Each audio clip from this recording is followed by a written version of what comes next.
And welcome into the Landry Football Podcast Network as we take a look with Scout's Eye on college football, breaking down the SEC Week 3. Got an interesting slate of matchups. We're going to get to it. A reminder to check out more detailed film room breakdowns on these games in the SEC and every other conference in all of college football. In fact, even in the NFL as well. We got it all broken down for you at LandryFootball.com. It's where you can get the most detailed film room background breakdown, rather, from a coaching and scouting perspective. So check it out at LandryFootball.com. Try it for a month or for a few weeks, or try it out for a full year. That's the best discount that we have. Well, it was an interesting week in the SEC. It's been a couple of interesting weeks. We get into week 3. We're going to go through the matchups in no particular order, but we're going to kind of give some overview of how the teams are looking inside the film room, get you ready for these games. Georgia goes to South Carolina. That is a 11 a.m. Central game, ESPN in Williams-Brice Stadium. Look, this Georgia team is playing at a different level. Stetson Bennett's been outstanding. I know that they had the big win against Oregon. Their defense is playing outstanding. Their offensive line is very good. Stetson Bennett is making plays. They've made this offense to kind of feature around developing more in the passing game. There are 3 outstanding tight ends. They're really good receivers. This is the best looking team in college football right now. So they've got a lot going for them. The defense is still playing at a high level. South Carolina hasn't been bad so far against the pass, but they're getting hammered on the ground. They're going to get hammered again. Georgia State averaged 5 yards per carry in this game. Arkansas powered close to 300 yards. They're going to see more of that. I think Georgia will be able to pound South Carolina any which way that they want to. Georgia hasn't cranked up their ground game yet, but it might not need to. KJ Jefferson hit 18 for 21. That's not a really good passing attack at Georgia. This one is. I don't know what Georgia's going to choose to do against South Carolina's defense. They can do whatever they want. It is going to be a bloodbath. South Carolina is going to fire away. They're going to get behind in this game. Spencer Rattler is going to make mistakes in this game. He's got a good arm, no question. But look, this is. I don't even think Georgia's played their best game yet. I don't think it's going to be anything splashy. I think it's going to be workmanlike for Georgia. They could probably put 50 on South Carolina. I think it's probably going to be a little bit less. I think they'll play a little bit more ball control. They're going to start to get into conference play. I think South Carolina is having huge problems on third downs on both sides of the ball, and they're not able to win the turnover margin. That's going to determine how close this game is. If South Carolina plays their best game, if they play a clean game, then they'll make this, maybe a 20-point win for Georgia. If they don't play clean, Georgia's going to pound them, and they'll name the score in this game. Youngstown State goes to Kentucky. Kentucky off the big win against Florida. Let's take a look at Youngstown State a little bit. The offense, have been pretty good thus far. Kentucky is struggling to get the ground game going. I think that if you look at Youngstown State, their run defense has played pretty solidly in their first couple of weeks. I think Kentucky in the second half against Florida started to get their claim into getting that running game going, but I don't think they really were as good. I think they won that with their defense. I think this Kentucky team has got better football ahead of them. I think we'll start to see them kind of spread their wings a little bit. Youngstown State's a good team. I mean, they've done everything pretty good thus far. Time of possession, the tempo of the game may have a little bit of a factor in how lopsided it could get. The Wildcat defense hasn't allowed a touchdown pass. They've shut down Anthony Richardson last week, and I think it should be solid to control Demetric Crenshaw and that's Youngstown State passing attack. I think the defense and then Will Levis on the other side, the passing game, unless they turn the football over, I think they'll win. They'll win going away in this one. Abilene Christian goes to Missouri. Missouri needs this game. This is a noon Eastern time SEC Network ESPN Plus game in Faurot Field. Missouri struggling. just 220 yards of total offense in an ugly, ugly loss to Kansas State. They were completely outcoached and outprepared. The passing game has not done much of anything. They got an easy win over Louisiana Tech, did Missouri, but it wasn't all that impressive. Way too many turnovers, 6 in 2 games. Abilene Christian has looked good in their first 2 games.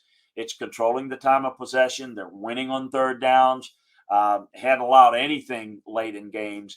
The Wildcats haven't given up second half points thus far to just 6 points after the first quarter. Missouri needs to fix this fast. The running, and I think they'll do it here. The running game ran wild over Louisiana Tech. The defense didn't allow a thing on the ground. I think everything is around Missouri is impatient. It's got to start to click before they get into conference play. I think the talent level, while not good, is a little bit better than they displayed. They just ran into a buzzsaw against Kansas State, a well-coached team, and I don't think this Missouri team is a consistently coached team. Brady Cook has to settle into the job at quarterback. The lines are in place to win this game and to start to assert themselves. I think they win. I think they win going away in this matchup. Ole Miss goes to Atlanta to play Georgia Tech. So Ole Miss team, not much to make of them at this point. They've not played a really good team yet. It was pretty smooth against Troy, but the offense, started to find traction against Central Arkansas. Good balance, fewer turnovers, better performance from the defense. Jackson Dart has started, I'm trying to say, and is starting to look a little solid at pushing the offense down the field. The rushing combination of Zach Evans and Quinshon Judkins has been strong. It should all work against a Georgia Tech team that I thought played pretty well for a quarter and a half against Clemson. But Georgia Tech has no answer on offense, Jeff. Sims is a solid playmaker. The passing game is not working. The Yellow Jackets, has to kind of keep things moving here, keep the Rebels' attack off the field. It's just not happening really well. Georgia Tech's only converting 26% of its third down chances thus far. It's one thing to struggle against Clemson, but they weren't really good on third downs against Western Carolina. So, look, the run defense has been pretty good at Georgia Tech, and so I think it's going to challenge Ole Miss in that regard. The Jackets will get in the backfield. They've come up with 7 sacks, 15 tackles for losses. They're going to attack Jackson Dart. They're going to have to force some mistakes. They're going to have to create some short fields. Ole Miss doesn't care about controlling the clock. They want to get up, down the field, score the football quickly. They've not been able to take advantage. They've not been able to go on long marches. I just think that the third down is going to be the difference here. It's one of the few teams in college football that keeps the ball less than Ole Miss. They score in short intervals. The Jackets defense will probably keep them in the game for a period. How close? Not sure, but I expect Ole Miss to win another one. Got one more game after this before they get into conference play. Hey, check out the breakdown of Penn State Auburn over at LandryFootball.com. We're going to go in great deal, a feature game with this.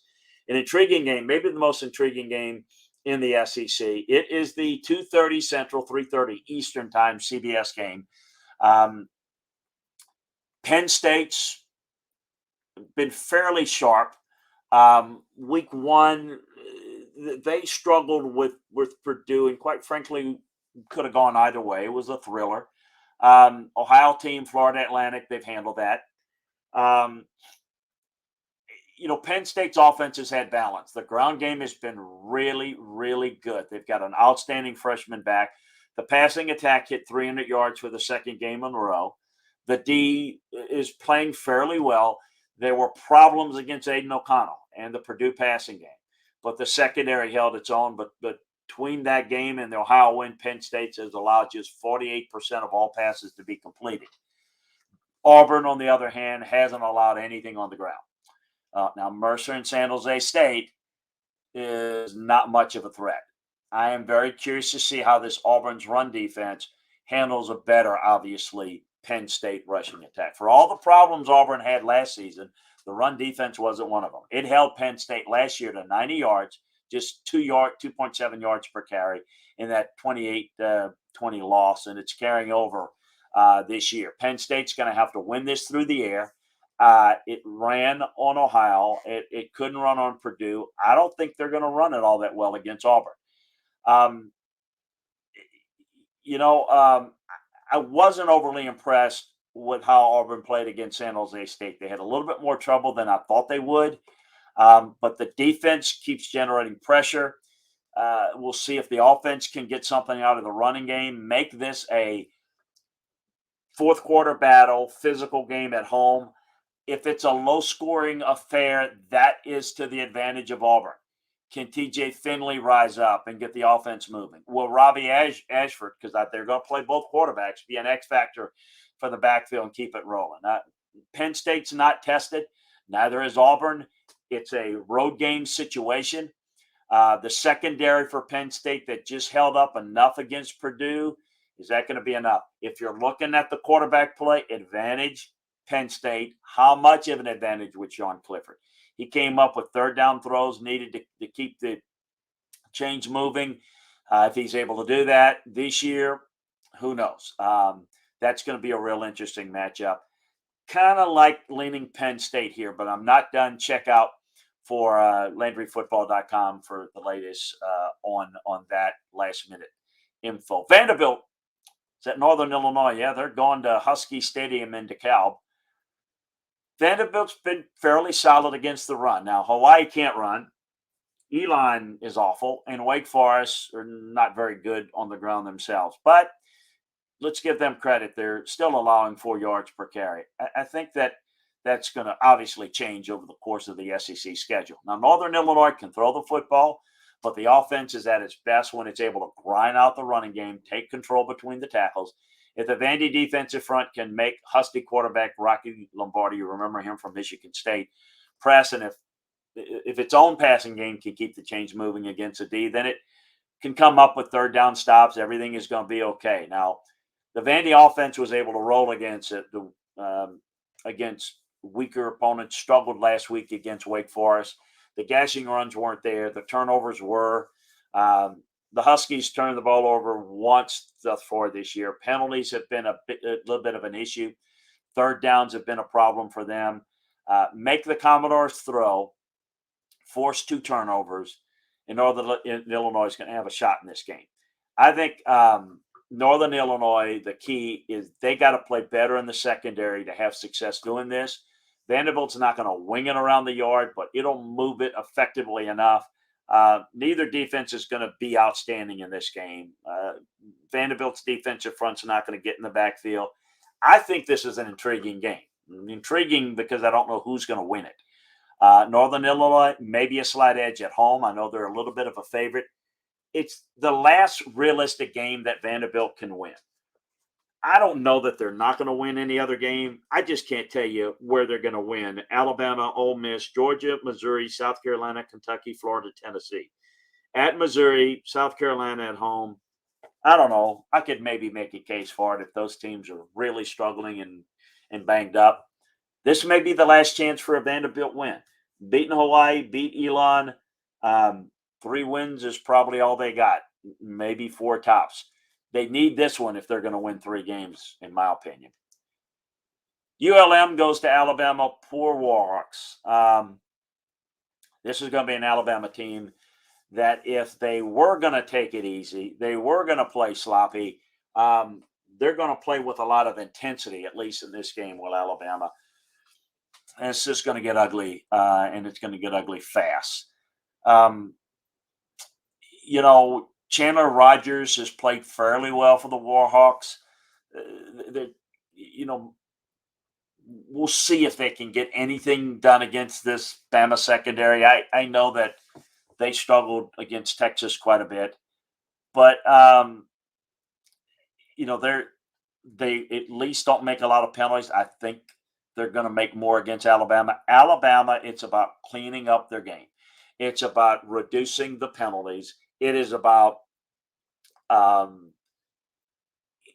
staying on their landmarks and coverage, staying committed to the running game, getting better up front. Those are the things that you got to handle if you're Alabama. It wasn't maybe pretty against Texas, but it got the win. And they move on, and we'll see where it goes from here. But I would not give up on Alabama's ability to improve. Last year, they got outplayed by Florida, won the game. They got beat by A&M. All sorts of problems last year, as I saw it. Offensive line in particular. Much the same this year in that regard.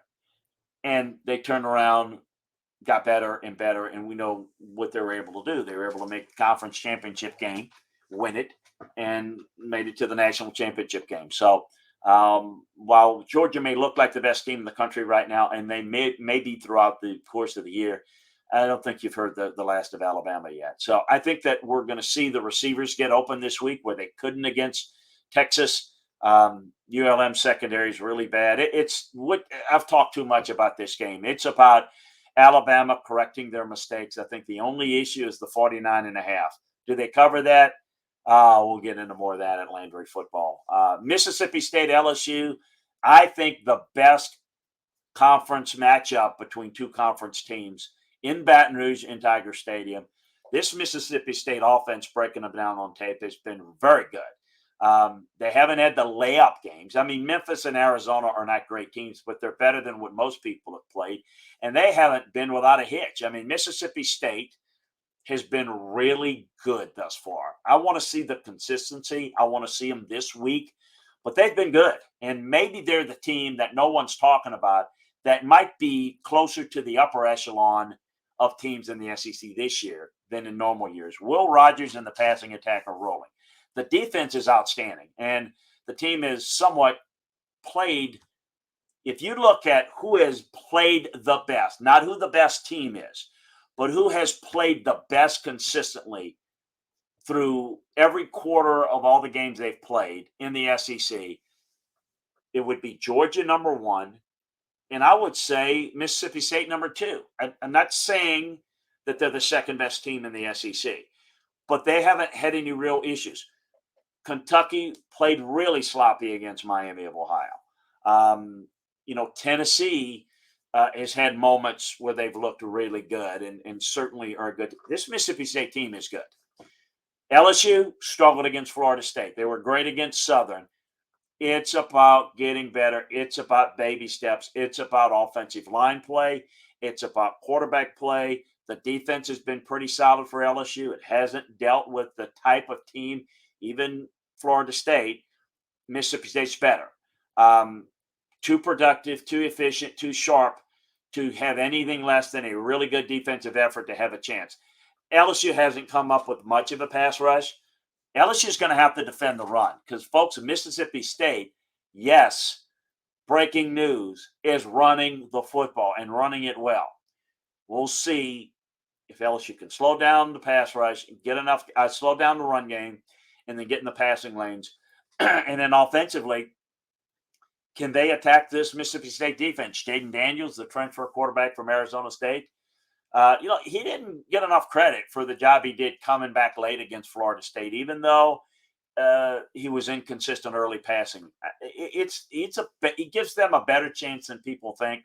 The Tigers have talent in the secondary. They can match up pretty well. I expect to see more off coverage, more zone coverage. We'll see how they do it. It's going to be interesting to see. Turnovers are going to be key.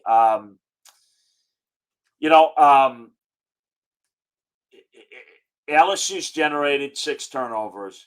The only thing Mississippi State hasn't done really well is protecting the football as well as you need to.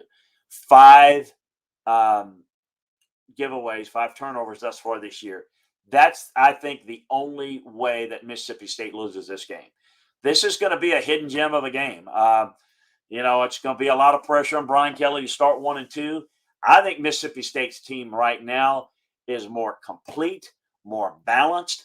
I think the run defense has been good. Rogers is hot. I think they've got a great chance here. This is a real opportunity for Mississippi State to take care of business here. I think they win it lest they turn the football over. They turned it over 2-3 times. LSU will get them at home. Akron, Tennessee, not a whole lot there. Joe Moorhead's bringing in this Akron team. The offense hasn't been bad thus far. The passing game is okay. The defense has forced some turnovers. 52-0 Michigan State. Good team. Look, it took a little bit of a push to get by St. Francis. Akron is having a big problem on the offensive line. There's no running game whatsoever. Tennessee's defense is going to eat and eat big. I do think that Ball State's a little bit better personnel-wise. LSU, Tennessee has generated 5 takeaways. I think they're going to do really well. I think they're going to keep Akron to a low-scoring affair, and Tennessee's going to score whatever it wants to in this game and play as many people as they need to in this game. Missouri State, led by, you can't make this up, Bobby Petrino, going to, you can't make this up, Fayetteville, Arkansas. Yes, would it be interesting if he wore a neck brace in that game? That would be fun. Well, I don't think that's going to happen. Bob's not fun, and he probably doesn't think that's funny. So Missouri State is dangerous enough with quarterback Jason Shelley, who started out at Utah, by the way, went to Utah State, and now he's ripping it up with the Bears. I mean, they throw the football all around the yard. No question about that. The offense is moving really well. The passing game is one of the most efficient in the FCS. The defensive front is generating good pass rush. Arkansas, excellent both sides of the ball. Big matchup advantage there. They got pushed a little bit by Cincinnati, but they pushed back. They rolled over South Carolina. As I mentioned in the preview last week, Cincinnati is better than South Carolina. Missouri State might be playing well, but their offensive line struggles to protect. This is where Arkansas controls the game and slows down the ability of Missouri State to score a bunch of points. KJ Jefferson's going to take over this game. I think Arkansas win big. Florida hosts USF in Ben Hill Griffith Stadium. You know, we've been talking about that game, and they've been wanting to get that game on the schedule. The Bulls have to keep the offense balanced. It was balanced against BYU, but boy, they got hammered 50-21. It was balanced over Howard, and they took care of it. For all the positives, on the other hand, for Florida and under Billy Napier, and all the hype about Anthony Richardson, there are no touchdown passes early on. The running game stalled against Kentucky. Then that led to 2 of the turnovers, and it cost them. South Florida has to sell out against the run. Got to force Florida through the air. You beat Florida's offense by making them throw it. Can USF do it? Look, the offense isn't good enough for USF. The focus for Florida has been on the offense, but the defense has played pretty well. I don't think USF can get enough done offensively to make this a close game. I do look for Florida to get its passing game moving in this game. That's going to be focused. They're going to run it, but I think they're going to have to develop confidence and rhythm in this passing game. I think this is a game where they absolutely can do it. Well, maybe the best game of the weekend might be, in terms of what's on stake, is in College Station. Miami goes to play the Aggies. What a matchup. What a matchup, because A&M coming off the loss to Appalachian State. A&M getting buried. A&M, all the criticism. All, even from the apoplectic fans, the battered Aggie syndrome is in full force. Their quarterback situation. Haynes King. Think he's going to be on a short leash. Should we see Max Johnson? Will we see Max Johnson? Thought A&M's defense played fairly well for a chunk of the game last week against Appalachian State. They were just on the field too much. They had non-support from their offense. Well, can A&M score? That was the big key. Haynes King is talented. They've got to get the ball in the hands of Devin Achane. Now, I will say this. Miami's given up a lot of yardage defensively to the short pass. If you're A&M, if you're Jimbo, dump that ball off, work the screen game, work the swing routes to Devin Achane. You don't have to be great as a passer to be really effective. We'll see if Jimbo can get it done. I expect A&M to respond. I expect A&M to come out like a team that was embarrassed last week, play hard, play well, get the ball to Devin Achane. We'll see. Miami's defense is not all that. Bethune-Cookman, Southern Miss were not real threats. Tyler Van Dyke is good. He's not great, but he's good. Can they get enough done against this A&M defense? Look, I don't think it's as devastating. I think the loss there was devastating for A&M last week. But I don't think this defines this A&M team. I'll say this. It doesn't look good for A&M if they can't get this game, because that would be 2 losses in a row. And then you got Arkansas at Mississippi State and at Alabama. Whoa. Need to get one here. I think it is a big time must-win game for A&M, or else we're looking at a 7-5 season, maybe at best. For all the team's problem, I do think that A&M's offensive line struggling in the run game. The pass protection hasn't been bad. I don't know if Miami can take advantage of it. The turnovers were 4 turnovers killed them. A&M can't press. They can't lose the turnover battle. They've got to have energy. They've got to have focus. They got to have discipline at home. I don't know. I think this game might be a close one, but I look for A&M to respond in a very positive way. Hey, I appreciate you joining us for the breakdown of all the SEC games this week. I invite you to join us over at LandryFootball.com for all the latest breakdowns of all the conference games by conference, and we bring an even more individual type breakdown for the bigger games of the weekend. But we got every game covered and broken down for you. We'll do that for college, do that for the NFL all the time. So make sure that you check that out. And I ask that you, sign up for the Landry Football Podcast channel wherever you get your podcasts. And if you like the SEC, sign up for SEC Football and Beyond, where you can get our SEC shows. If you're a fan of the other conferences, sign up for those conference channels, which is very simple. Big 10 football and beyond, Big 12 football and beyond, ACC football and beyond, Pac-12 football and beyond. You get the drill. So check it out. We'll see you there. Great to be with you. And we'll talk to you next time on the Landry Football Podcast Network.